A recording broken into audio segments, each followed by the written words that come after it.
I thought I knew my wife of 15 years until I found a business card in her car. Marcus Rivera, personal trainer. Call me anytime. What I discovered next made me realize Jessica was living a double life. When she came home from her night out, she found her bags packed by the door. My name is Warren Donahue. I'm 47 years old, and I've been a fire captain for the Denver Fire Department for 12 years. I thought I knew how to handle emergencies, how to stay calm under pressure, but nothing in my training prepared me for what was about to happen to my marriage. Jessica and I met when she was 22 and I was 32. She was this vibrant college graduate working at a marketing firm, full of dreams and ambition. I was already established in my career, had my own place, knew what I wanted. The age difference never seemed to matter back then. She said she liked dating a real man instead of boys her age. Our house in Lakewood was perfect, 4 bedrooms, mountain views, 2-car garage where I worked on my vintage Camaro on weekends. Jessica had given up her marketing career after her son Tyler was born, but when he turned 16 last year, she started talking about feeling lost and unfulfilled. That's when the changes began. The first red flag was when she rejoined Facebook and started reconnecting with old college friends. She'd spend hours scrolling through photos, commenting on posts, laughing at her phone in ways that made my stomach twist. When I asked about it, Jessica would brush me off. Just catching up with old friends, she'd say casually. Then came the gym membership. Jessica had never been particularly interested in working out, but suddenly she was hitting the fitness center 5 times a week. She lost 20 pounds, bought new clothes, started wearing makeup again, even for grocery runs. I'm just trying to feel good about myself, Jessica said when I complimented her new look. Is that so wrong? It wasn't wrong, but something felt off. The woman who used to curl up next to me watching Netflix was now restless, always looking at her phone, always finding reasons to be somewhere else. Our conversations became shorter, more functional. Last Tuesday night, I came home from a brutal shift. We fought a warehouse fire for 6 hours. I was exhausted, covered in soot, wanting nothing more than a hot shower and my wife's arms around me. But Jessica was getting ready to go out, applying lipstick I'd never seen before. Where are you headed? I asked, trying to keep my voice casual. Jessica glanced at me in the mirror. Girls' night with Sarah and Michelle. I told you about it. She hadn't told me, but I didn't argue. I watched her grab her purse and head for the door without even a goodbye kiss. That's when I knew something was very wrong. The next morning, I was cleaning out Jessica's car while she slept in, something that had become her new weekend routine. Used to be, we'd wake up together, make breakfast, plan our day. Now she'd sleep until noon, claiming she was exhausted from her busy social schedule. I was vacuuming the passenger seat when I found a business card wedged between the cushions. Marcus Rivera, personal trainer, with a phone number and call me anytime, written in blue ink on the back. My hands went cold. Jessica had never mentioned having a personal trainer, especially not one who encouraged after-hours contact. I stood there in our driveway, staring at this piece of cardboard that felt like it weighed 1,000 pounds. Marcus Rivera. The name sounded familiar, but I couldn't place it. Then it hit me like a freight train. Jessica had mentioned a Marcus from her college days. Her ex-boyfriend from senior year, the one she dated right before we met. Warren, what are you doing out there? Jessica's voice called from the kitchen window. I slipped the card into my pocket. Just cleaning your car, babe. It was getting pretty messy. When I walked inside, Jessica was making coffee, wearing one of my old fire department t-shirts that barely covered her thighs. She looked good, better than she had in years, and that thought made me feel sick to my stomach. You didn't have to do that, Jessica said, not meeting my eyes. I was going to take it to the car wash later. No problem. Found some interesting stuff in there. I pulled out some old receipts and a lipstick tube, but kept the business card hidden. This your new shade? Jessica glanced at the lipstick and shrugged. Sarah recommended it. Said it would look good on me. Sarah, her go-to excuse for everything lately. New clothes. Sarah's idea. New hairstyle. Sarah's suggestion. Late nights out. Always with Sarah. I was starting to wonder if Sarah even existed, or if she was just a convenient cover story. That afternoon, while Jessica was at another one of her mysterious appointments, I did something I'd never done in 15 years of marriage. I went through her phone. She'd left it charging on the kitchen counter, and for once, she hadn't taken it with her. My hand shook as I scrolled through her messages. Most were innocent enough. Texts with her sister, work-related stuff from her part-time job at the boutique she'd started 6 months ago.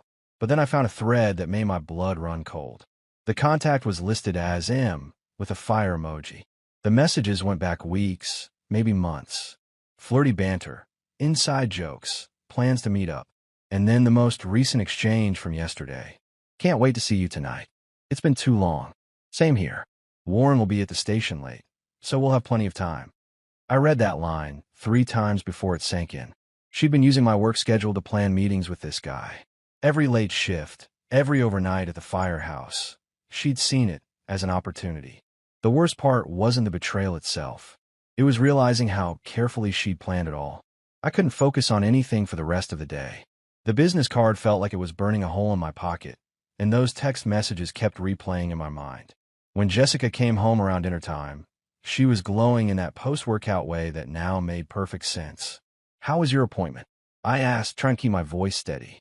Jessica froze for just a second before recovering. "Oh, you know the usual. Sarah and I tried that new Pilates class downtown." "Really? Which studio?" Her eyes darted away. The one on 5th Street. You wouldn't know it." I nodded, filing away another lie. There wasn't a Pilates studio on 5th Street. I knew because our firehouse responded to a medical emergency on that block just last month. The whole strip was office buildings and a dry cleaner. That night, I waited until Jessica was asleep before I did something that went against every principle I'd lived by. I grabbed her phone and copied down Marcus Rivera's number. Then I sat in my garage with a beer, staring at those 10 digits and trying to decide what kind of man I wanted to be. At 6 a.m., I made the call. "Marcus Rivera Personal Training." A smooth voice answered. "This is Warren Donahue. I believe you know my wife, Jessica." A long pause. "Then, oh, I see. Do you? Because I'm trying to figure out exactly what you see when you look at a married woman with a teenage son and a husband who risks his life every day to keep this community safe." "Look, man, I didn't know she was married at first. She never mentioned. But you know now." Another pause. "Yeah, I know now." "Good. Then you know this ends today. If I see your name on her phone again, if I find any trace of you in her life, we're going to have a different kind of conversation. The kind that happens face to face." I hung up before he could respond. My hands were shaking, not from fear, but from rage. In 15 years of marriage, I'd never had to make a call like that. The fact that I'd been forced to do it now told me everything I needed to know about what my marriage had become. When Jessica woke up that morning, something had shifted in her demeanor. She was jumpy, checking her phone constantly, but no messages seemed to be coming through. By evening, she was pacing around the house like a caged animal. "Everything okay?" I asked during dinner. Jessica looked up from her untouched plate. "Fine. What? You seem anxious about something." She forced a smile. "Just work stuff. You know how it is." But I could see it in her eyes, the realization that her secret world was collapsing. The question was, what would she do next? The confrontation I'd been avoiding finally came 3 days after I called Marcus. I was reviewing shift schedules in my home office when Jessica burst through the door, her face flushed with anger. "You called him, didn't you?" Jessica demanded, her hands clenched into fists. I looked up from my paperwork, meeting her furious gaze calmly. "Called who?" "Don't play dumb with me, Warren. Marcus told me some jealous husband threatened him." "That was you, wasn't it?" I set down my pen and leaned back in my chair. "I had a conversation with your personal trainer." "Yes." I thought it was important he understood the situation. Jessica's face went red. "You had no right. Marcus is just a friend. Friends don't send texts about having plenty of time when husbands are working late shifts." The color drained from Jessica's face. She hadn't expected me to know about the messages. "You went through my phone," she whispered. "I did what I had to do to understand what was happening in my own marriage." Jessica stared at me for a long moment, probably calculating how much I knew, how much damage control she needed to do. Then something shifted in her expression, the guilt replaced by defiance. "You know what, Warren? You're right. Marcus isn't just a friend. And maybe if you paid half as much attention to your wife as you do to your precious fire department, you'd have realized that months ago." There it was, the truth finally coming out, wrapped in blame and justification. "So this is my fault?" I asked quietly. "Yes. When was the last time you looked at me? Really looked at me? Like I was a woman instead of just someone who keeps your house clean and raises your son?" Jessica began pacing around my small office, her anger building momentum. Marcus sees me, Warren. He listens when I talk. He makes me feel alive again, instead of like some middle-aged housewife who's invisible to her own husband. I stood up slowly, my own anger finally surfacing. Marcus sees an opportunity. A lonely woman whose husband works dangerous shifts to provide for his family. That's what predators do, Jessica. They find vulnerabilities and exploit them. He's not a predator. He cares about me. He cares about sleeping with a married woman. There's a difference. Jessica's eyes blazed. Maybe I should go find out for myself. The threat hung in the air between us. She was testing me, waiting to see if I'd back down, apologize, beg her not to leave. The old Warren might have done exactly that. Go ahead, I said calmly. But understand that if you walk out that door to be with another man, you won't be welcome back. Jessica stared at me like she'd never seen me before. You can't be serious. I've never been more serious about anything in my life. For several seconds, we faced each other across the small office where I'd paid bills and planned family vacations for 15 years. Jessica was waiting for me to blink first, to cave under the pressure like I always had before. But I didn't. Fine, Jessica said finally. Maybe it's time I did something for myself for once. She turned and walked out of my office. An hour later, she was gone. Jessica returned home around 6 p.m., dressed to kill in a black cocktail dress I'd never seen before. Her makeup was perfect, her hair styled like she was heading to a fancy restaurant instead of whatever lie she was about to tell me. She found me in the kitchen, cleaning up after the dinner I'd eaten alone. I'm going out tonight, Jessica announced, not meeting my eyes as she checked her reflection in the microwave door. Where to? Marcus is having a party at his place. All his friends from the gym will be there. She turned to face me, her chin raised defiantly. I thought it was time I met them. There it was. She wasn't even pretending anymore. My wife was openly telling me she was going to spend the evening with her lover, at his house, probably with the intention of not coming home at all. So you're choosing him. Jessica's eyes flashed. I'm choosing to have some fun for once in my life. You made it clear you don't want me around, Marcus. So maybe it's time I stop caring what you want. Jessica, if you walk out that door to go to his party, we're done. Do you understand that? She grabbed her purse from the counter, her movements sharp and deliberate. Maybe we've been done for a long time, and we're just too stubborn to admit it. Maybe we have. Jessica paused at the kitchen doorway, probably expecting me to chase after her, to beg her not to go. When I didn't move, she straightened her shoulders. Don't wait up, Warren. This party might run very late. The front door slammed behind her with a finality that echoed through the empty house. I stood in my kitchen, listening to her car start up and drive away, taking my wife to spend the night at her ex-boyfriend's house out of pure spite. I called Mrs. Henderson to check on Tyler, who was staying overnight at his friend's house. Then I went upstairs to our bedroom and did something I never imagined I'd have to do. I pulled out Jessica's suitcases from the closet and began packing her belongings. Every piece of new lingerie she'd bought, but never worn for me. Every dress she'd purchased for her secret dates. Every expensive cosmetic that was part of her transformation into someone else's woman. As I packed, I found more evidence of her deception. Hotel key cards she'd forgotten to throw away. Restaurant receipts for places we'd never been together. A jewelry box hidden behind her shoes containing a necklace I'd never seen her wear, probably a gift from Marcus. By midnight, her belongings were packed and sitting by the front door. I'd removed every wedding photo from the walls, every reminder of the life we'd supposedly built together. The house looked empty, hollow, like a stage set after the play had ended. I sat in my recliner, staring at the blank walls, waiting. Jessica had spent the night at her ex's party to spite me, to punish me for daring to confront her about the affair. She probably thought I'd be sitting here worried sick, ready to forgive anything when she finally came home. But when she walked through that door, she was going to be stunned by what I had done. The sound of Jessica's key in the lock came at 3:42 a.m. I'd been sitting in the dark living room for hours, watching the empty street, preparing myself for this moment. She entered quietly, probably hoping I'd be asleep, unaware that her entire world was about to change. The hallway light clicked on, and I heard her sharp intake of breath. She'd seen the suitcases. Warren. Jessica's voice was small, uncertain. Warren, what is this? I stood up slowly, my joints stiff from sitting motionless for so long. When I stepped into the hallway light, Jessica's face went pale. She looked disheveled, her perfect makeup smudged, her hair messed up from whatever had happened at Marcus's party. "Those are your things," I said calmly. "I thought it would save us both some time." Jessica stared at the suitcases, then at the empty walls where our wedding photos used to hang. Her mouth opened and closed like she was trying to find words that didn't exist. "You can't be serious. This is ridiculous, Warren. It was just a party." "Just a party?" I almost laughed. "You spent the night at your ex-boyfriend's house, Jessica. You left here dressed like you were going on a date, and you came home looking like you've been doing a lot more than just socializing."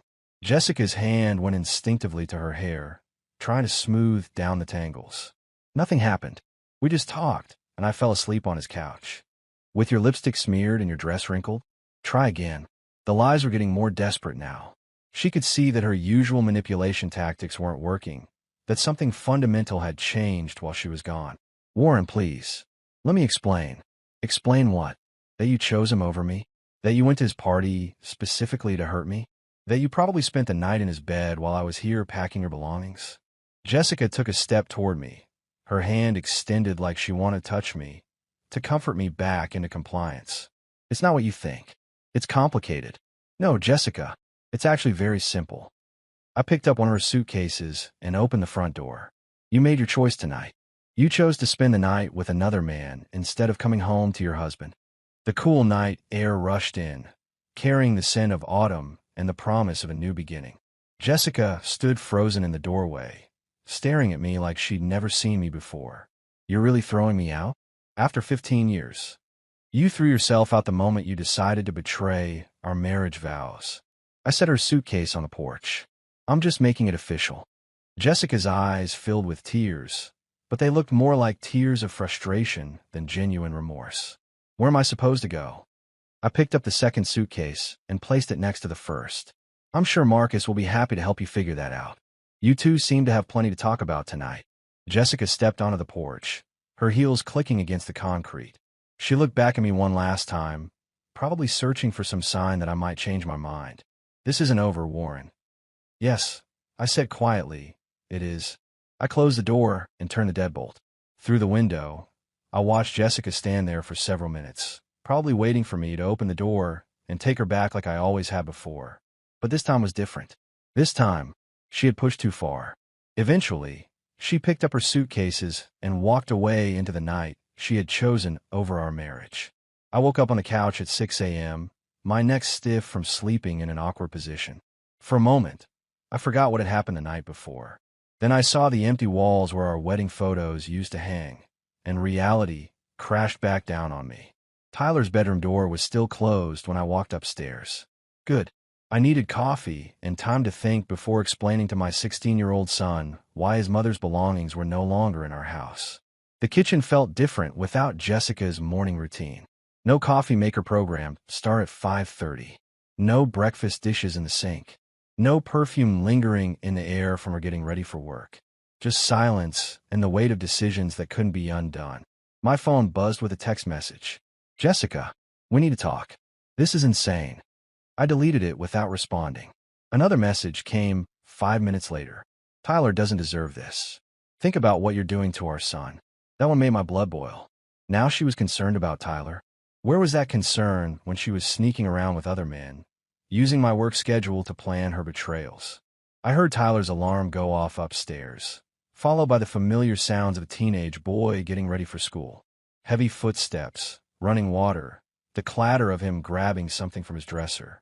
Normal sound from a life that was no longer normal. "Dad," Tyler called from the kitchen. "Where's Mom?" "Her car's not in the driveway."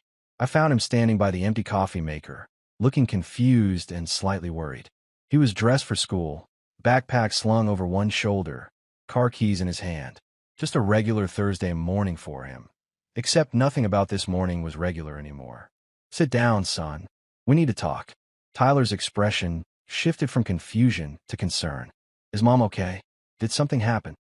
"Your mother is fine, but she won't be living here anymore." The words hung in the air between us. Tyler stared at me, processing what I'd said, his teenage brain trying to make sense of information that probably seemed impossible. "What do you mean she won't be living here?" "Like, she moved out." "Yes." "Why?"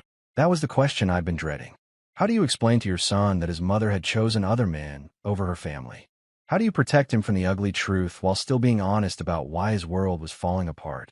Sometimes marriages don't work out, Tyler. Sometimes people change, and they want different things.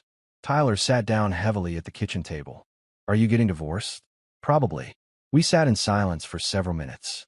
Then Tyler asked a question that broke my heart. Was it something I did? No, son. This has nothing to do with you.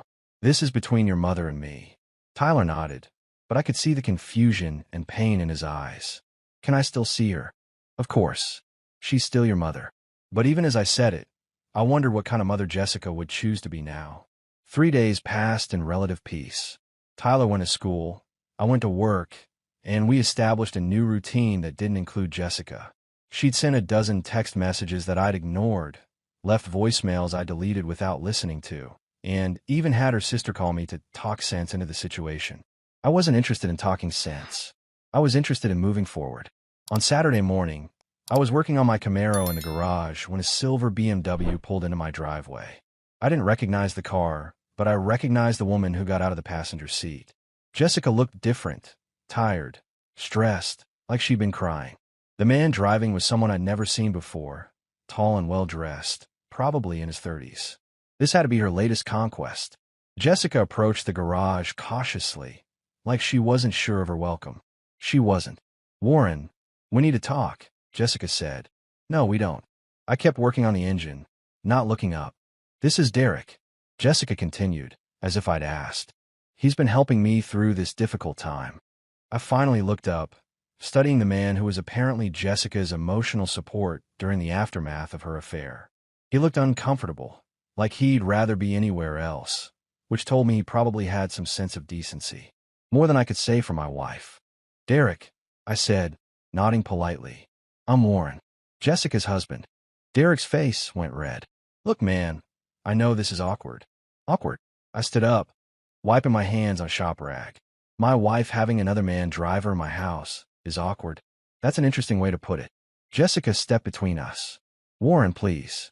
Derek is just a friend. He's helping me figure out where to go from here. I can help with that, I replied. Go anywhere that isn't here. Jessica's eyes filled with tears, but I felt nothing. The woman crying in my driveway was a stranger who happened to look like someone I used to love. I want to see Tyler, Jessica said. Then call him. Make arrangements. But you're not welcome in this house anymore. Derek cleared his throat. Maybe we should go, Jess. Jess. She was already using a different name with her new friends. How quickly she'd adapted to her new life. This is my house, too, Jessica said, her voice gaining strength. You can't just lock me out. Actually, I can. You made your choice when you decided to start living a double life. These are the consequences. Jessica looked at me for a long moment, probably hoping to see some crack in my resolve, some sign that the old Warren was still in there waiting to forgive and forget. But that Warren was gone, replaced by someone who finally understood that respect wasn't optional in a marriage. Fine, Jessica said finally. But Tyler needs to know the truth about why this happened. The truth is that you chose other men over your family. If you want to tell Tyler that, be my guest. Jessica turned and walked back to Derek's car without another word. I watched them drive away, then went back to work on my engine. Some things were worth fixing. Others were too broken to save. 6 months after Jessica left, I was working late at the firehouse when Captain Rodriguez approached me with unexpected news. Warren, there's someone here to see you. Says it's important. I walked to the front office and found a woman in her early 30s, professional looking, with kind eyes and a nervous smile. Mr. Donahue, I'm Sarah Martinez. I work at the hospital downtown. Sarah, the mythical friend Jessica had used as her cover story for months. You're Jessica's friend, I said. Sarah's face fell. That's what I need to talk to you about. I found out recently that Jessica was using my name to lie to you. I had no idea. We sat down in the station's break room, and Sarah explained how she discovered Jessica's deception. A mutual friend mentioned seeing Jessica with different men while supposedly being out with me. When I confronted her, she admitted everything. I'm so sorry, Mr. Donahue. I would never have been part of deceiving you. It's not your fault, I assured her. I wanted you to know the truth. And honestly, I wanted to apologize for what my name was used to do to your family. Sarah was genuine, honest in a way that reminded me what integrity looked like. We talked for an hour about life, work, and rebuilding after betrayal. When she left, she handed me her business card. If you ever want to grab coffee and talk to someone who understands complicated situations, I'd like that. 3 weeks later, I called her. Our first coffee date lasted 3 hours. Sarah had been through her own divorce 2 years earlier when she discovered her husband's gambling addiction. She understood the difficulty of starting over, the challenge of trusting again. Tyler liked her immediately when I introduced him a month later. "She's normal, Dad," he said after Sarah left from dinner. Like, actually normal. Not crazy like Mom became. Tyler had started therapy to process his parents' divorce, and his therapist said he was handling the situation remarkably well for a teenager. "You gave him stability when his world fell apart," the therapist told me. "That's the foundation he'll build his adult relationships on." Jessica tried reaching out occasionally, usually when she needed something related to Tyler, or when one of her relationships ended badly. I kept our interactions brief and focused on her son. Derek had lasted 2 months. The man after him made it 6 weeks. Jessica seemed to be cycling through relationships, searching for something she'd never find because she didn't know what she actually wanted. "Do you ever feel sorry for her?" Sarah asked one evening as we watched the sunset from my back porch. "Sometimes," I admitted. "She threw away a good life for temporary excitement. But I can't fix that for her." Sarah took my hand. "You're a good man, Warren Donahue." I'm learning to be. For the first time in years, the future looked promising. 1 year later, Tyler graduated from high school with honors. Jessica attended the ceremony, sitting several rows behind Sarah and me. She looked older, tired, like the consequences of her choices were finally catching up with her. After the ceremony, Tyler hugged us both. "Thanks for not making me choose sides," he said quietly. "I know it would have been easy to turn me against Mom." "She's still your mother," I replied. "I wanted you to figure out that relationship for yourself." Tyler had done exactly that. He maintained contact with Jessica, but kept appropriate boundaries. He'd learned to recognize manipulation and respond to it with calm detachment, skills that would serve him well in life. Jessica approached us as we were leaving. "Warren, could we talk privately for a minute?" Sarah squeezed my hand and walked toward the car, giving us space. "You look happy," Jessica said, glancing toward Sarah. "I am. Good. You deserve that." Jessica paused, looking genuinely remorseful for the first time since our marriage ended. "I owe you an apology. A real one." "You don't owe me anything, Jessica." "Yes, I do. I destroyed our family because I was selfish and scared of getting older. I convinced myself that you didn't appreciate me, but the truth is I didn't appreciate what we had." I nodded, accepting her words without offering forgiveness. Some wounds heal, but they leave scars that serve as reminders. "Tyler's going to Colorado State in the fall," I said, changing the subject. "I know. He told me. You raised a good son, Warren." "We both did. Before things went wrong." Jessica smiled sadly. "Yeah, before things went wrong." That evening, Sarah and I celebrated Tyler's graduation with dinner at his favorite restaurant. Tyler regaled us with stories about his college plans, his summer job, his excitement about starting fresh in Fort Collins. "Are you going to be okay when I leave for college?" Tyler asked me. "I'll miss you terribly," I said honestly, "but I'm proud of the man you've become. You handled this divorce better than most adults would have." "I had a good example," Tyler replied, looking directly at me. After Tyler went to bed, Sarah and I sat on the back porch, talking about the future. We've been dating for 11 months, taking things slowly, building something real and lasting. "I have something to tell you," Sarah said, taking my hand. "Good something or bad something?" "Good something. My lease is up next month, and I was wondering if you'd like a roommate." I smiled, pulling her closer. "I like that very much." 2 years after Jessica walked out of our house to meet another man, I was building a new life with someone who valued loyalty, honesty, and commitment. The betrayal that had nearly destroyed me had ultimately led me to something better. Sometimes the worst thing that happens to you turns out to be the best thing that could have happened.